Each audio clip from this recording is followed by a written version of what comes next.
Hello and welcome back to Up the Villa. If you are new to our channel, make sure you are subscribing. Get on the journey with us. This is part of our scouting series for what Aston Villa need in this window. Smash the like. Let's go for 1,000 likes and comment your thoughts on everything that we discuss on this episode. Earl, we're on the strikers.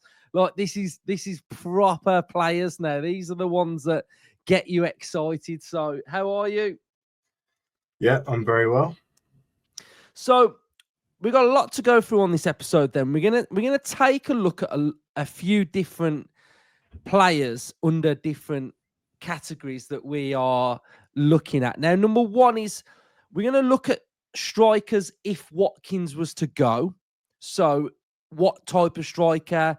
Who are the names? What are their attributes?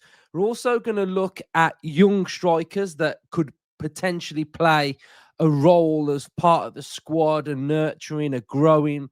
We're going to have a look at Premier League. We're going to have a look at Europe. We're going to have a look at the young ones. And then we're going to have a little look at like what do me and Earl like for a striker as well. So, Earl, we'll kick it off then with the Premier League strikers first. And we're going to have a little look at their numbers. And we're going to particularly look at Ollie Watkins' numbers. And I think it's quite interesting to have a look at his season for 23-24 and 24-25. So we'll look at Watkins first, but just run us through the categories then and what does each one mean? Yeah, so the first one to mention is probably age. I've done age here is the age that the player will be at the start of next season. You've got 90s in there as well, so this is how many 90 minutes they've played. So you can see for Ollie Watkins here, last in 23-24, which we've highlighted in blue, versus 24-25 season, which is in the reddy claret colour. Obviously, a lot more minutes he had in that season compared to last season. We've gone through the usual profiles that we've been looking at during this series. So you've got goal scorer. The one that I've added new for the strikers episode is finisher. So what we're looking at with finisher is how many goals do they score per shot. We're looking at how many goals they've actually scored versus their expected goals, to get a gauge of how well they're taking their chances. As with all of the episodes that we've done, these categories, they're all ranked between 1 and 10, or between 0 and 10. So let's kick it off then with Watkins. It's going to be interesting to look over the course of 2 seasons then. So we're looking at the season when we got into the Champions League, qualifying for it, and we got into it. And we're looking at last season. So we've got the season that we were going into the Champions League of 23-24. Last season is the claret then. So a couple of things that I'll pick out, and then you pick out your things, is that the drop-off from the goal scoring, so 9.2 to 8.8. We've got finisher 8.5 to 6.7. Volume shooter 9.6 to 9.7. So we're seeing a drop off in each category there. And I think the big one there would be the finishing section. Now, one of my parts with Watkins that I want him to improve, and I couldn't believe this when I was looking at this. I want Watkins, he's got to improve his touch, his hold up, and his control. And when I was looking at this, I thought he's going to have got worse, but he's actually got better. If you're looking at the far right section of sort of like, I'm putting this as like hold up. So ball retainer, ball winner, aerial winner, those are balls going into him. So the season before, we'd got 1.7 in ball retainer, 1.3 in ball winner, and 2.4 in aerial winner. Last season, he's got 3.8 in ball retainer, 2 in ball winner, and his aerials are 8.8. Now, I still think, and I really want him to really work on this part of his game, because I feel like last season it was quite bad. So what are your thoughts on that part in particular? And then what do you make of the goal scorer and finishing section? Yeah, so start with the finishing, I guess. It's probably the main bugbear that most fans have had with Ollie this season is taking of those big chances. He has missed a lot of big chances last season, and it has therefore affected his goal scoring numbers. It was less than last season, was the season before. I mean, his goal return is still very high, 8.8 out of 10, let's say. Just those big chances and those finishes kind of letting him down at times. I don't think it was his best season, but that goes without saying. I think 23-24 probably was his best season. So going into next season, I would probably assume he'd be somewhere in between the two. Don't think his finishing would be as bad as last season. Don't think it would be as good as the season before, to be honest. Yeah, I would expect it to improve next season. I think strikers are they're funny breeds, aren't they? Confidence plays such a massive part. And one observation I'll make from a striker that did really well is that I don't think Chris Wood will be as prolific as what he was last season. That's just a feeling that I've gotten. It's just how strikers can be. But I mean, if you look at his numbers there, so goal score, he's got 8.8. There's Wieser that's higher. There's Beto that's on the same. Muniz higher. We've got Jota higher, Haaland higher, Isak higher, Strand Larsen slightly higher by 0.1. So you look at there, and he's not sort of like a million. He's not sort of like regressed to sort of like a 6 or a 7 or a 5. He's still doing well, but I just think last season probably was not as high as the standards that we'd seen before. So I think I'll caveat this to say I don't think Watkins is going to leave in this window. But if he was to, if we were looking at Premier League strikers, then Earl, are there any in the Premier League that stand out for you? I mean, I know we get linked with Mateta a little bit. I actually like Mateta, and I remember when Hodgson was at Palace, and I always thought there's a player there that can do something, and he was just bad, and Glasner's been able to sort of unlock him. So, is there anyone Premier League that we could attract? I think there's only Mateta really for me that there's someone that I could see as a possibility, but even then, I'd be a bit. Would I be a bit underwhelmed with Mateta? I don't know. Yeah, I've just realised I've missed Chris Wood somehow. So sorry if there's any Forest fans somehow watching, but I don't know how I've done that. But anyway, yeah, I mean, on Mateta, he got a lot of media attention this season, and rightly so. He was pretty good, but was he any better than Watkins? I don't think so.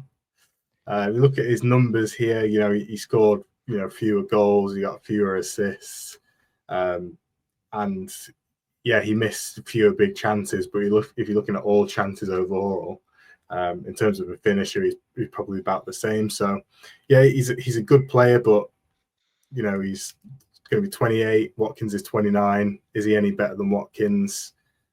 Probably not really. So it's a bit of a no-goer for me in that regard. But in terms of other strikers, I don't really think there's anyone really out there in the Premier League that would be available. I think there are quite a few decent strikers in the Premier League. Maybe you've got Nicholas Jackson potentially if Chelsea have signed Delap and might be bringing in other strikers. Who knows? So he might be one to move. But again, is he really an upgrade on Watkins? I don't think so. So yeah, from the Premier League, I think it's slim pickings, really. I think sometimes when you look at these numbers and you can look at them, and to some people they might bamboozle people, but I look at this, I look at aerial winner, right, and I'm seeing some 9.9s, and then I look at who they are, and it's Beto, Calvert-Lewin, Rodrigo Muniz, and you look at Strand Larson on a 9.2. You know, that whenever I watch them, they are beasts in the air. You know, there's balls being pumped up to them. They're getting knock-ons. They're flicking it on, and you can really tell that the numbers match up with sometimes what you actually are seeing with your eyes as well. Oh, before we get into the Europeans, then I'm going to ask you a question of what, and everyone at home get involved as well. What do you look for in a striker?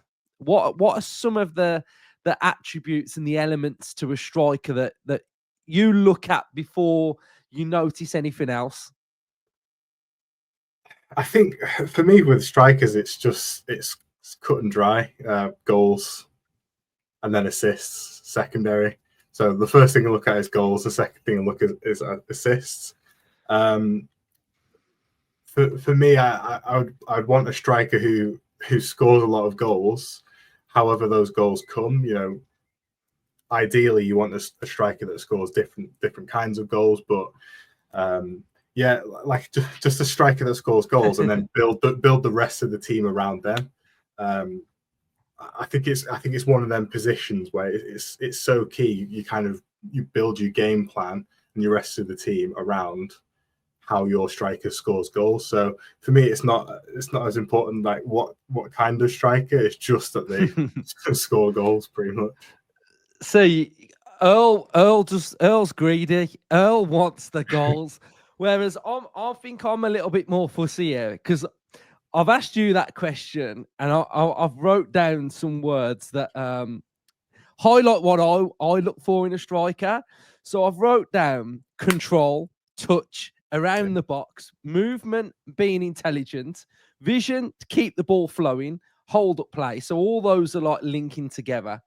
Technique, ball striking, how they strike the ball is important.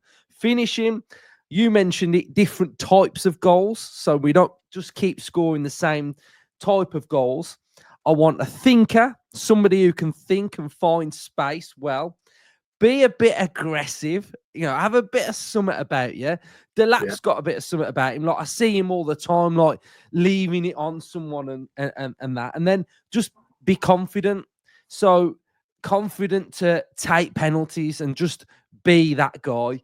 So yeah, that's what I'm looking for. So I feel like striker's probably a position that if I had to analyze any player, I feel like striker would be the position for me. I think I can spot a good one, and I have spotted a good one, and we're going to get into that in a second. Then, so Earl, let's have a look then at Europe. Then, so who's popping out to us in Europe?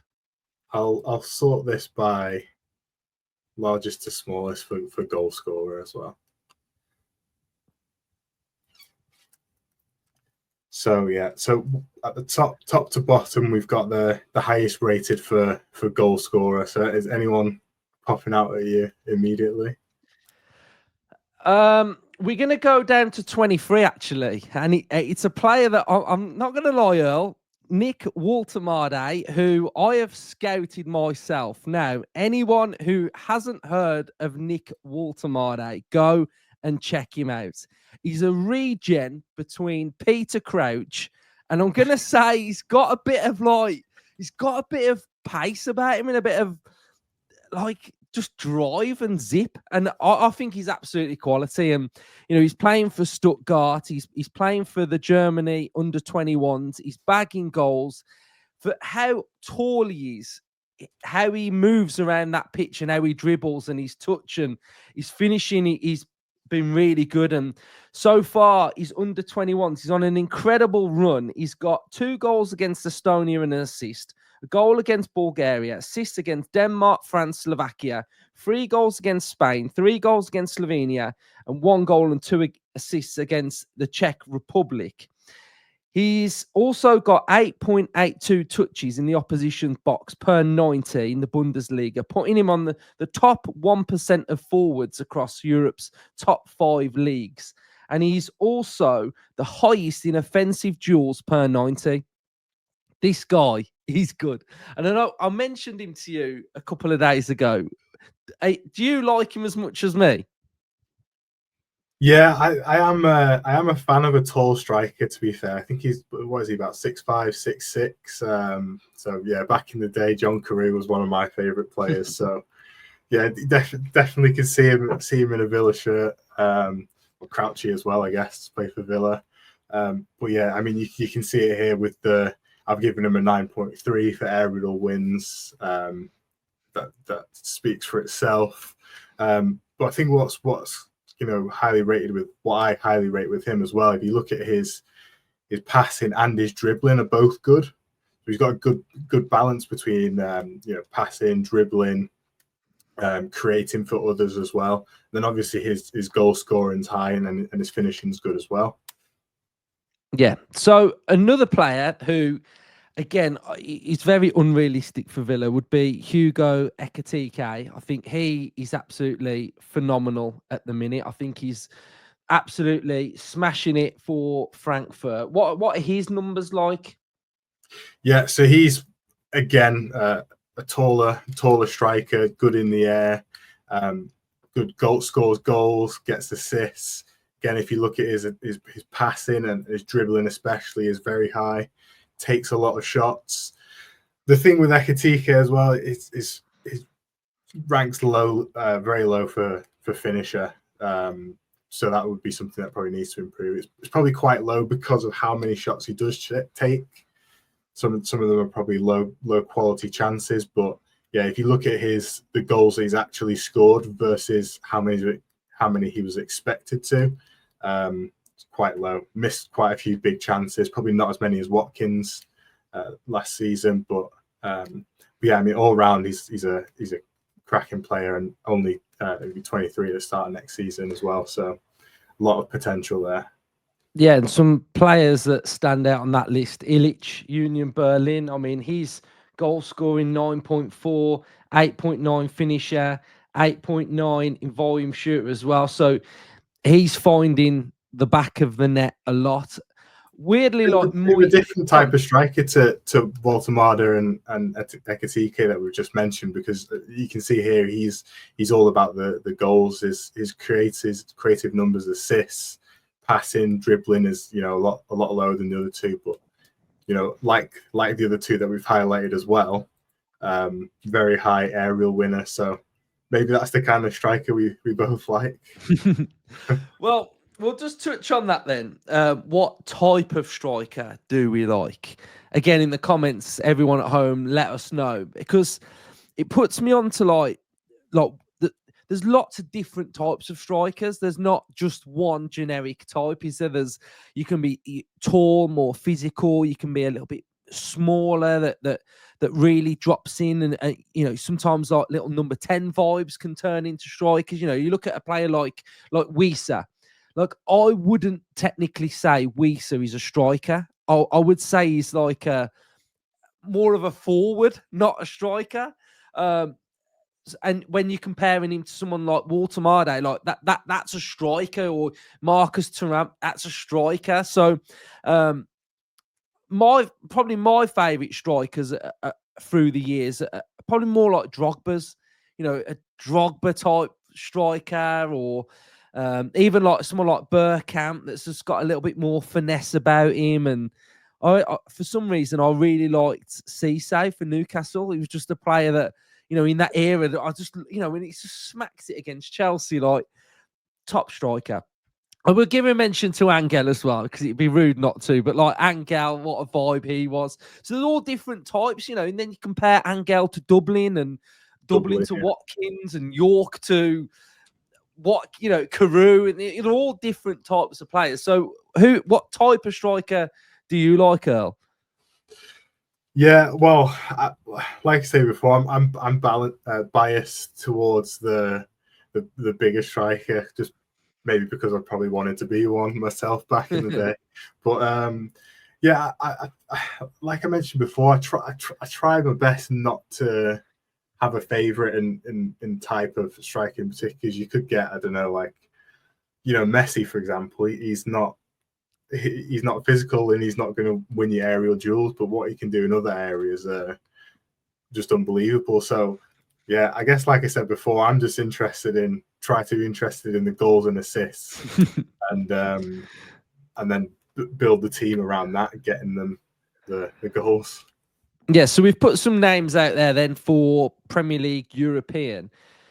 The most realistic, which I think we're probably going to need to sign, would be a under 22 striker, somebody that is going to come in and complement Villa's forward line more so than be a first name on the team sheet. And I think this is the problem with signing strikers, a little bit like goalkeepers. If you have a legitimate striker like Watkins who's bagging Premier League goals, it's very difficult to attract a high-profile striker that's going to come in, because they're going to be like, well, what we doing? Who's on the bench? Am I on the bench, or is he on the bench? And it just doesn't work, does it? It really, we've seen that with someone like Duran's character, that, you know, he's a young kid that sort of believes that he's better than Watkins, and fair enough if that's what he believes. But, you know, there's got to be a sense of realization. So Earl's done this database again then. So on here, who's popping out to you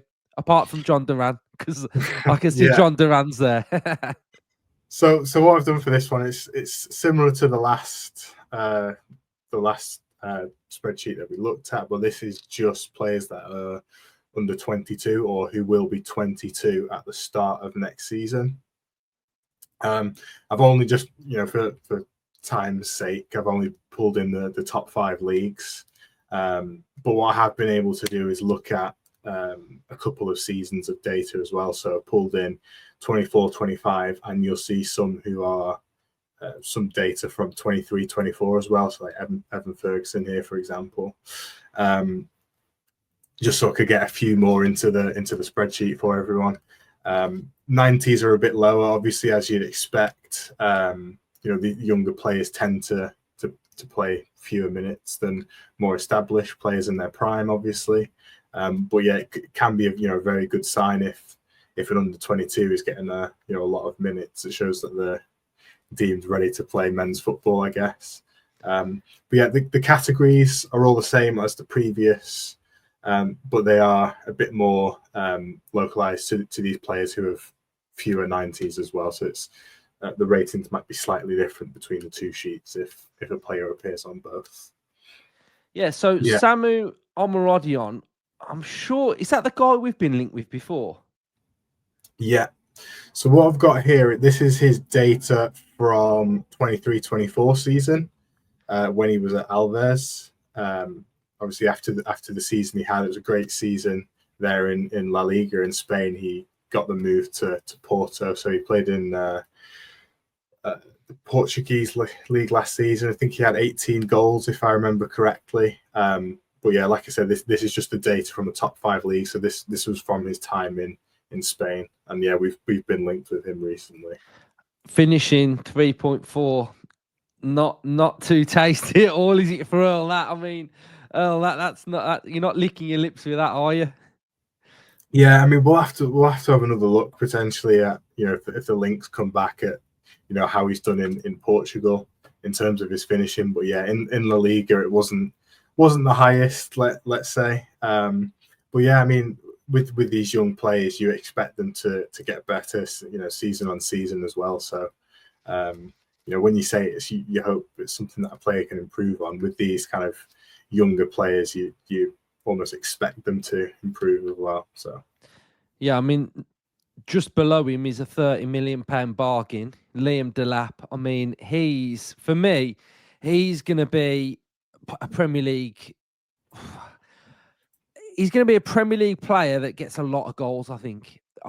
Last season, I just saw his development in the Premier League. Like, just he came of age, but I don't think he had to try too hard to succeed and score. That, I think it just comes naturally to him, and I think he's just a player that just adapted and knows where the back of the net is, and I think he's probably going to be brilliant next season for Chelsea.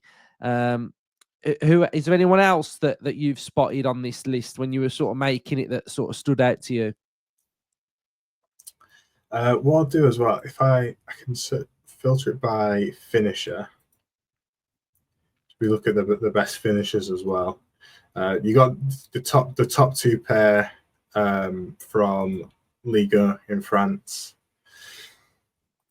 It's quite a hotbed of talent, the French league, especially for young players. I mean, you look at I know they're not strikers, but like Dembele and Doué for PSG and Barcola, these sorts of players that get picked up from maybe the smaller French teams by PSG. Maybe that's a market that Villa could look to tap into potentially. There's a lot of talent in France, like I say, especially the young players. So the top two here is Stassin and Biarritz from Saint Etienne and Monaco. Yeah, a lot of goals, good finishing, take a lot of shots, decent creative as well. So potentially something to look at there with both of them. So, Earl, to finish off the show, do you feel like Watkins will still be here at the start of next season, and we'll be looking at trying to get a younger player to come through and sign? That's what I think. Yeah, it might potentially be someone. It doesn't have to be someone from the top 5 leagues like we've looked at today. We've been linked with names from Portugal, Netherlands. I definitely think that's the route to go down for me. Someone to back up Watkins and be his eventual successor. I've said it multiple times on the pod, but I just think Watkins might not have had the best season in the world, but he's what did he score? 16 goals in the Premier League. So consistent week in, week out. He's always available. If you're looking at replacing Watkins, I know someone who else will come in will be the main man and these sorts of things. But I mean, what you're looking at? 20 goals. That's only 4 more goals a season. Is it worth it for the risk? So I've got a question then, because this does pop up in the comment section quite a lot, and a lot of people will know that I'm a big Watkins fan, and I do not want to see Watkins sold. Yes, there's areas of his game that I want him to improve on, and I think that's only fair to look at a player and say that's what he needs to improve on. What would you say to somebody that says, if you give another striker Watkins his chances that he misses, that they'll score them? Because that pops up quite a lot. Watkins has missed this amount of chances, but if you give it to somebody else, then they'll probably put them away. What would you say to that?